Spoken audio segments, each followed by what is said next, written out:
എരിവാണോ? അത് നമുക്ക് മനസ്സിലായില്ല. നമ്മളോടുള്ള ദേഷ്യം തീർക്കാൻ വേണ്ടി അവൾ മനഃപൂർവ്വം കറിയിൽ എരിവിടുന്നു. നീ ഈ കുറുമയും കൂട്ടി കഴിച്ചു. എനിക്ക് വേണ്ട. എന്താണ് നീ കാണിച്ചേ? എത്ര കുഞ്ഞുങ്ങളെന്നറിയോ ഒരു നേരത്തെ ഭക്ഷണം കിട്ടാതെ വിശന്ന് വലയുന്നേ? കഴിക്കടി. എന്താ അഹങ്കാരം നിനക്ക്? കഴിക്കണ പറഞ്ഞേ. കൊച്ചിനെങ്ങാനും അടിച്ചോണ്ടല്ല എന്റെ കയ്യിൽ നിന്ന് നല്ല വാങ്ങി. ഏട്ടാ അവൾ ചെയ്തെന്താ നേട്ടം കണ്ടതല്ലേ എന്ന് പറഞ്ഞ് നീ ഉണ്ടാക്കുന്ന ചപ്പും ചവറും അവൾ കഴിക്കണമെന്നുണ്ടാ? നിർത്തടാ.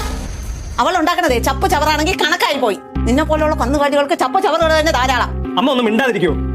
ഡി കൊച്ചുനാട് മുതലേ നിന്റെ തീട്ടവും മൂത്രവും കൊലി നിനക്ക് വയ്യാതാവുമ്പോ ഉറക്കം അടിച്ചിരുന്ന് നിന്നെ ശുശ്രൂഷിക്കുന്നതേ നിന്റെ തന്തയല്ല, നിന്റെ അമ്മയാ. ഈ വൃത്തിക്കാര സ്റ്റാറ്റസ് ഉള്ള തന്ത നിന്നെ തെരിഞ്ഞ പോലും നോക്കിയിട്ടില്ല, അറിയാവോ? അന്നും എന്റെ ഈ മോളെ ഉള്ളുവായിരുന്നു നിന്നെ നോക്കാൻ, നിനക്കറിയാവോ? അന്നൊക്കെ ഞാനും ഇവളോട് ഒരുപാട് അമ്മായിയമ്മ പോലെ എടുത്തിട്ടുണ്ട്. അവസാനം ഞാൻ വയ്യാതായി കിടന്നപ്പം എന്റെ ഈ മോനോ എന്റെ 2 പെമ്മക്കളോ എന്നെ തിരിഞ്ഞു പോലും നോക്കിയിട്ടില്ല. എന്റെ മോളെ എന്റെ കൂടെ ഉണ്ടായിരുന്നുള്ളൂ. ഞാൻ അതിനൊക്കെ ദൈവത്തോട് ഒരുപാട് മാപ്പ് പറഞ്ഞ് കരഞ്ഞിട്ടുണ്ട്, അറിയാവോ? അമ്മയൊന്നും മിണ്ടാണ്ടിരിക്കമ്മ. ഇനിയിപ്പോ ഇതൊക്കെ എന്തിനാ പറയണത്? ഞാൻ പറയും. എനിക്കിനി എത്ര കാലം ഉണ്ടെന്ന് എനിക്കറിയില്ല. ഞാൻ പറയാതെ പിന്നെ ആരെവനോടൊക്കെ ഇത് പറയും? ഡാ, നീ ഈ പാവം പെണ്ണിനോട് കാണിക്കുന്ന ക്രൂരതയ്ക്ക് ദൈവം നിന്നോട് ചോദിക്കും.